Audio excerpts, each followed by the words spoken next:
प्रेम से कहियो शिव गुरु भगवान की जय हो। आओ दीदी एकटा भजन के भाव बड़ी सुंदर। एगो शिष्या अपन गुरु के जल्दी बुलावे के खातिर भजन के माध्यम से की कहे छथिन?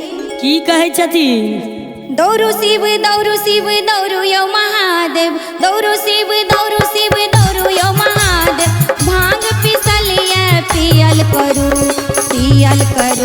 सब शिष्या पर दया करू, सब शिष्या पर दया करू, सब शिष्या पर दया करो, सब शिष्या पर दया करो। दौड़ू शिव दौड़ू यो महादेव, दौड़ू शिव दौड़ू यो महादेव। दौड़ू शिव दौड़ू यो महादेव। भांग पिसलिया पियल करू गुरु सब शिष्या पर दया करू, सब शिष्या पर दया करू, सब शिष्या पर दया करो, सब शिष्या पर दया करो। अहाँ के दुआरे गुरु बाँझी पुकारे, अहाँ के दुआरे गुरु बाजिन पुकारे, आस लगा का बाँझिन पुकारे, आस लगा के बाजिन पुकारे।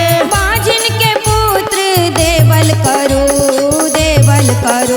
सब शिष्या पर दया करो, सब शिष्या पर दया करो, सब शिष्या पर दया करो, सब शिष्या पर दया करो। दौड़ू शिव दौड़ू यो महादेव, दौड़ू शिव दौड़ू यो महादेव। भांग पिसलिया पियल करू